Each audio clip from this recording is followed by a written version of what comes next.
Section 2 of Psychological Types, or the Psychology of Individuation.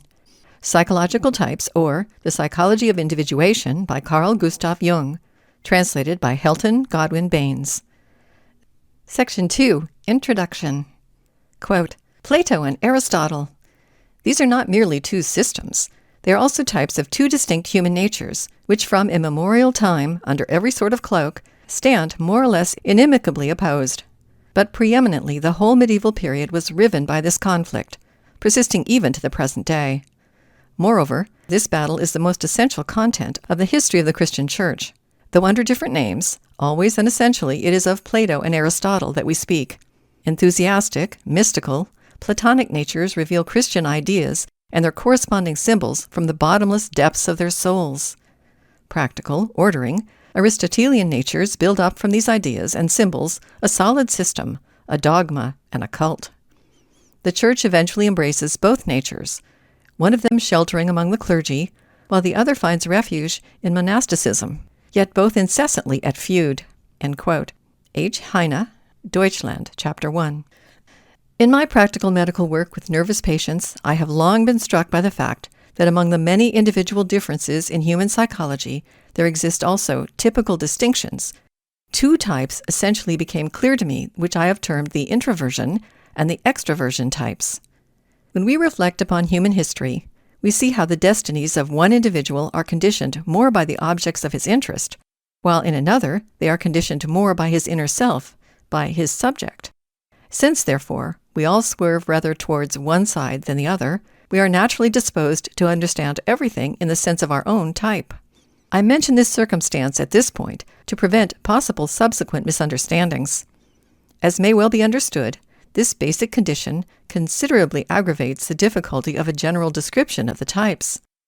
I must presume a considerable benevolence on the part of the reader, if I may hope to be rightly understood. It would be relatively simple if every reader himself knew to which category he belonged.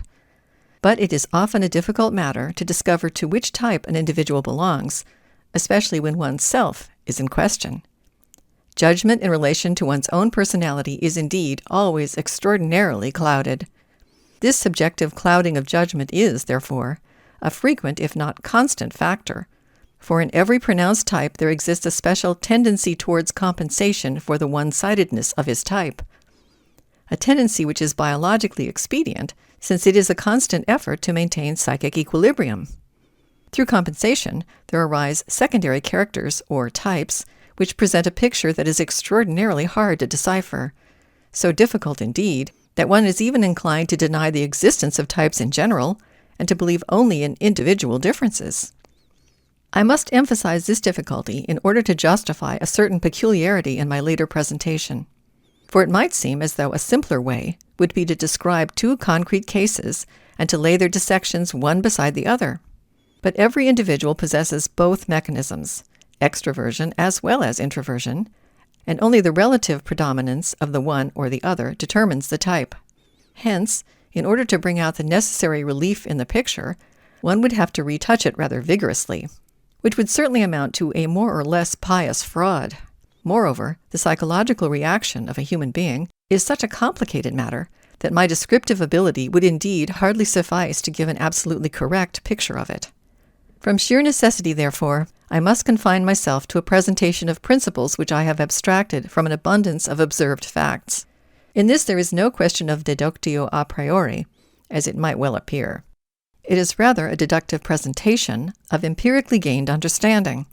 It is my hope that this insight may prove a clarifying contribution to a dilemma which, not in analytical psychology alone, but also in other provinces of science, and especially in the personal relations of human beings one to another, has led and still continues to lead to misunderstanding and division. For it explains how the existence of two distinct types is actually a fact that has long been known, a fact that in one form or another has dawned upon the observer of human nature or shed light upon the brooding reflection of the thinker, presenting itself, for example, to Goethe's intuition as the embracing principle of systola and diastola.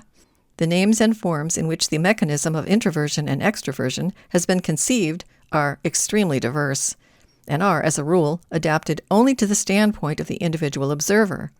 Notwithstanding the diversity of the formulations, the common basis or fundamental idea shines constantly through, namely, in the one case, an outward movement of interest toward the object, and the other, a movement of interest away from the object towards the subject and his own psychological processes. In the first case, the object works like a magnet upon the tendencies of the subject. It is, therefore, an attraction that to a large extent determines the subject. It even alienates him from himself. His qualities may become so transformed in the sense of assimilation to the object that one could imagine the object to possess an extreme and even decisive significance for the subject. It might almost seem as though it were an absolute determination, a special purpose of life or fate that he should abandon himself wholly to the object. But in the latter case, the subject is and remains the center of every interest.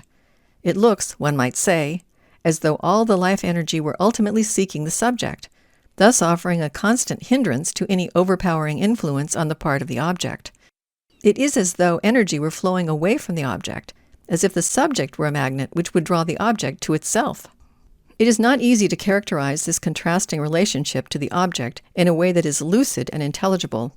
There is, in fact, a great danger of reaching quite paradoxical formulations, which would create more confusion than clarity. Quite generally, one could describe the introverted standpoint as one that under all circumstances sets the self and the subjective psychological process above the object and the objective process, or at any rate holds its ground against the object. This attitude, therefore, gives the subject a higher value than the object.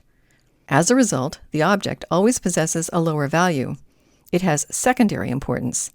Occasionally, it even represents merely an outward objective token of a subjective content, the embodiment of an idea, in other words, in which, however, the idea is the essential factor, or it is the object of a feeling, where, however, the feeling experience is the chief thing, and not the object in its own individuality. The extroverted standpoint, on the contrary, sets the subject below the object, whereby the object receives the predominant value. The subject always has secondary importance. The subjective process appears at times merely as a disturbing or superfluous accessory to objective events. It is plain that the psychology resulting from these antagonistic standpoints must be distinguished as two totally different orientations. The one sees everything from the angle of his conception, the other from the viewpoint of the objective occurrence. These opposite attitudes are merely opposite mechanisms, a diastolic going out and seizing of the object, and a systolic concentration and release of energy from the object seized. Every human being possesses both mechanisms as an expression of his natural life rhythm, that rhythm which Goethe, surely not by chance, characterized with the physiological concepts of cardiac activity. A rhythmic alternation of both forms of psychic activity may correspond with the normal course of life, but the complicated external conditions under which we live, as well as the presumably even more complex conditions of our individual psychic disposition, seldom permit a completely undisturbed flow of our psychic activity.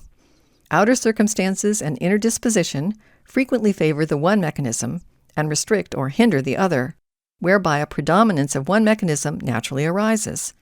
If this condition becomes in any way chronic, a type is produced, namely an habitual attitude in which the one mechanism permanently dominates. Not, of course, that the other can ever be completely suppressed, inasmuch as it is also an integral factor in psychic activity. Hence, there can never occur a pure type in the sense that he is entirely possessed of one mechanism with a complete atrophy of the other. A typical attitude always signifies the merely relative predominance of one mechanism.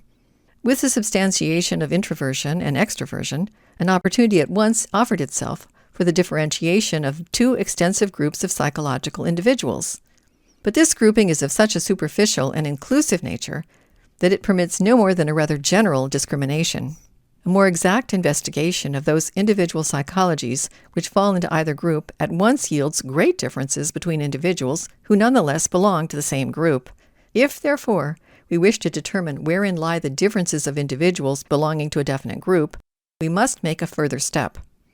My experience has taught me that individuals can quite generally be differentiated, not only by the universal difference of extra and introversion, but also according to individual basic psychological functions.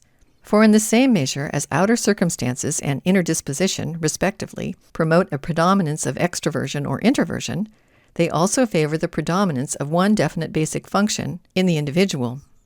As basic functions, that is, functions which are both genuinely as well as essentially differentiated from other functions, there exist thinking, feeling, sensation, and intuition. If one of these functions habitually prevails, a corresponding type results. I therefore discriminate thinking, feeling, sensation, and intuitive types. Every one of these types can moreover be introverted or extroverted, according to his relation to the object in the way described above. In 2 former communications concerning psychological types, I did not carry out the distinction outlined above, but identified the thinking type with the introvert and the feeling type with the extrovert. A deeper elaboration of the problem proved this combination to be untenable. To avoid misunderstandings, I would, therefore, ask the reader to bear in mind the distinction here developed. In order to ensure the clarity which is essential in such complicated things, I have devoted the last chapter of this book to the definitions of my psychological conceptions. End of Section 2.